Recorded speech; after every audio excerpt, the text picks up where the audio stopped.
Hello everyone, welcome back to new video. So friends, last দুটো ভিডিওতে আমরা cover করেছিলাম রবীন্দ্রভারতী ইউনিভার্সিটি এবং গভর্নমেন্ট আর্ট কলেজের এন্ট্রান্স এক্সামের যে প্রসেস, মানে মোটামুটি কী কী ধরনের কাজ করতে দেওয়া হয়, অ্যাভারেজ একটা সিলেবাসের ওপরে আমরা একটা ডিটেলস ভিডিও করেছি।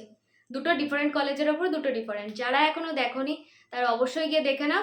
আই থিঙ্ক সেই ভিডিওটা দেখে তোমরা তোমাদের কলেজের যে এন্ট্রান্স এক্সাম সেটা দেওয়ার আগে অনেকটা হেল্প পাবে। তো বেশি কথা না বাড়িয়ে আজকের ভিডিওতে আমরা আলোচনা করব Indian college of art and ড্রাফটম্যানশিপের যে এন্ট্রান্স এক্সামের প্রসেস, যাকে আমরা ইন্ডিয়ান আর্ট কলেজও বলে থাকি শর্ট ফর্মে। তো সেই কলেজের যে এন্ট্রান্স এক্সামের প্রসেস রয়েছে, মোটামুটি কি দেওয়া হয়, কীরকম কি স্টাইলের ড্রয়িং করতে হয়, ওয়াটার কালার আসে কি আসে না, সেই সব সম্পর্কে আজকের ভিডিওতে আমরা ডিটেলস দেব। লাস্ট ভিডিওতে রবীন্দ্রভারতী সম্পর্কে তোমরা যারা যারা ভিডিওটা দেখোনি তারা এক্ষুনি যাও গিয়ে ভিডিওটা দেখো। সেইখানে খুব ভালো করে খুব ডিটেলসে ডিপার্টমেন্ট ধরে বলে দেওয়া আছে কি আসে এবং না আসে। এবং আমি তোমাদেরকে আরেকটা জিনিস খুব ভালোভাবে বলে দিতে চাই, তোমরা কিন্তু এমনভাবে কোনো সাবজেক্টকে নেবে না যেগুলোকে আমি উদাহরণ হিসেবে বলি। সাপোজ ধরো আমি অনেক সময় তোমাদেরকে বলার সুবিধার্থে বলে থাকি যে ধরো কোনো রকম বাজার, তার মানে এই নয় যে বাজার আসবেই। আমি উদাহরণ হিসেবে বলে থাকি জাস্ট তোমাদেরকে বেসিক আইডিয়া দেওয়ার জন্য। এবং আমি এটাও বলছি, প্রচুর স্টুডেন্ট 50% স্টুডেন্ট বা 60 থেকে 70%ই ধরো এরকম কোয়ান্টিটির স্টুডেন্ট কিন্তু জানেই না যে আর্ট কলেজে কী ধরনের এন্ট্রান্স এক্সামে কাজগুলো করতে হয়। তারা জাস্ট নিজেরা ছবি আঁকতে ভালোবাসে, ছবি আঁকা ভালো লাগে, আর্ট কলেজে পড়তে যাব এই ভেবে কিন্তু তারা এন্ট্রান্স এক্সাম দিতে যায় এবং সেখানে গিয়ে তারা দেখতে পারে যে তাদের যে প্র্যাকটিস প্রিপারেশন সেটা সম্পূর্ণ ভুল ছিল। তো আমি নিজে যখন এই জিনিসটা পুরো রিয়েলাইজ করি আমার লাইফের সাথে, তারপরে আমি তোমাদের সাথে আমার এক্সপিরিয়েন্সটা শেয়ার করি এবং আমি তোমাদেরকে গাইড করার চেষ্টা করি যতটা পসিবল। তো চলো আজকের ভিডিওর মেন টপিক শুরু করা যাক। তো দেখো, যারা অলরেডি এন্ট্রান্স এক্সাম একবার দিয়েছে বা দুবার দিয়েছে, যাদের লাস্ট অ্যাটেম্প্ট বা সেকেন্ড অ্যাটেম্প্ট, তাদের কাছে কিন্তু বিষয়টা অনেকটা ক্লিয়ার যে কিভাবে এন্ট্রান্স এক্সাম হয়। তারা অলরেডি একটা এক্সপিরিয়েন্স নিয়ে ব্যাক হয়েছে এবং এখনও মনের দম নিয়ে কাজ করে যাচ্ছে যে আমি আর্ট কলেজ পাবোই। কিন্তু যারা নতুন বিগিনার্স রয়েছে তাদের উদ্দেশ্যে একটা কথাই বলবো, প্রচুর প্র্যাকটিস করো। এবং যদি বলি কি আসবে, সেটা হচ্ছে কম্পোজিশন।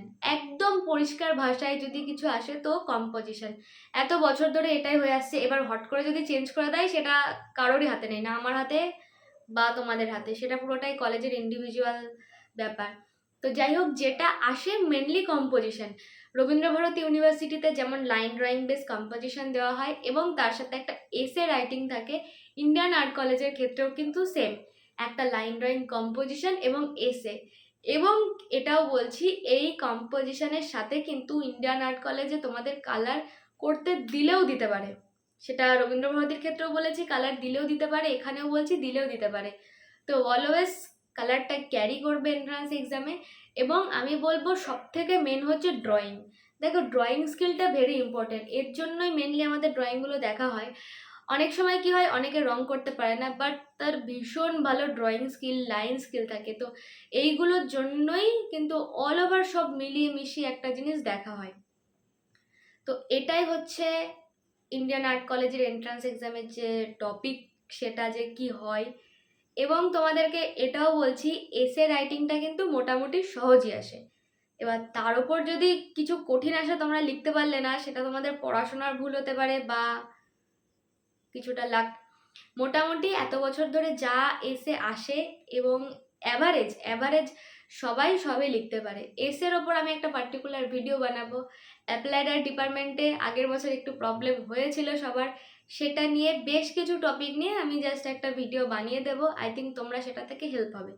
তো দেখো, ইন্ডিয়ান আর্ট কলেজ সম্পর্কে আর বেশি কিছু বলার নেই। তোমরা যাবে রবীন্দ্রভারতী ভিডিওটা দেখবে, সেখানে ডিটেলসও বলা আছে। আমি এখানেও বলে দিলাম যে জাস্ট লাইন ড্রয়িং, সেখানে কালার হতে পারে। এবার সাপোজ আমি বলে দিচ্ছি, আগের বছর যেমন একটা প্রশ্ন এসেছিল যে রাতের বেলা পাড়ার ক্লাবের ক্যারাম দৃশ্য বা রাত্রিকালীন দৃশ্য, আমার সঠিক মনে নেই সেরকম।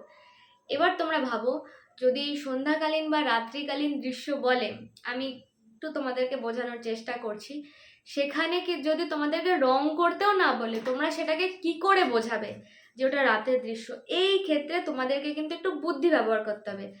রাতের যে দৃশ্য সেখানে কি কি হয়, তো আমার সব থেকে ভালো মাথায় এসেছে যে সন্ধ্যার পরেই কিন্তু পাড়ার ক্লাব ঘর বা রাস্তার মোড়ে ক্যারাম খেলা হয়। তো ওইখানে যদি আমি একটা 5-6 জন মিলে একটা টেবিলে ক্যারাম খেলছে এবং স্পটলাইটটা হালকা করে পড়ছে, এখান থেকে কিন্তু এটাকে বোঝানো যেতে পারে এটা রাত্রিকালীন দৃশ্য। তো যদি এরকম কমপ্লিকেটিং কোশ্চেন আসে তো তোমাদেরকে একটু বুদ্ধি লাগিয়ে কাজ করতে হবে। আই থিঙ্ক তোমাদের হেল্প হলো। নেক্সট টাইম তোমাদেরকে আরও হেল্প করার চেষ্টা করতে থাকবো নতুন নতুন ভিডিও দিয়ে। So thank you so much for watching this video. I think ভিডিওতে অনেক জার্কিং আছে, প্রবলেম হচ্ছে। তো যাই হোক, দেখা হবে নতুন ভিডিওতে। আমার চ্যানেলে নতুন থাকলে অবশ্যই সাবস্ক্রাইব করে বেল আইকন প্রেস করতে ভুলবে না। Thank you so much for watching.